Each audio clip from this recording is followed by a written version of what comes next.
27শে December আমাদের জাতীয় কংগ্রেসের প্রতিষ্ঠা দিবস। আপনারা জানেন 1885 সালে উমেশচন্দ্র বন্দ্যোপাধ্যায়ের নেতৃত্বে সভাপতিত্বে কংগ্রেস প্রথম অধিবেশন করেছিল এবং উনি সভাপতি নির্বাচিত হয়েছিলেন। আপনারা জানেন যে কংগ্রেস হলো ভারতবর্ষের রূপকার।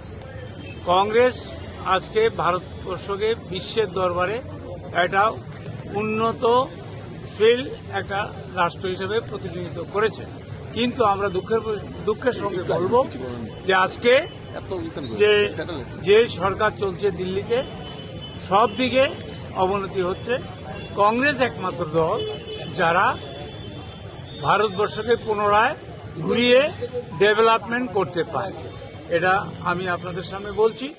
এখন যেমন দেখছেন, যেমন বেকারদের একটা সমস্যা চলছে। আপনারা জানেন রাজীব গান্ধী যে কংগ্রেস স্বপ্ন দেখিয়েছিলেন, ইন্দিরাজি দেখিয়েছিলেন এবং আমাদের প্রয়াত পণ্ডিত জওহরলাল নেহরু দেখিয়েছিলেন। এখন আমাদের কংগ্রেসের নেতা এবং সর্বভারতের সারা বিশ্বের একজন উদীয়মান সূর্য রাহুল গান্ধী আজকে বলছেন নির্বাচন প্রক্রিয়া, নির্বাচন যে কমিশন হয়েছে সেটা মোদিজি স্থাপন করেছে, মোদিবাদী নির্বাচন কমিশন। এতে ভারতবর্ষের নির্বাচন সুষ্ঠু এবং নিরপেক্ষ হতে পারে না।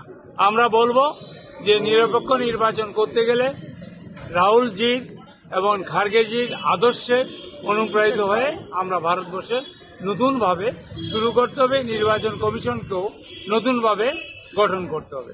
জয় হিন্দ, বন্দে মাতরম। কংগ্রেস, জাতীয় কংগ্রেস জিন্দাবাদ।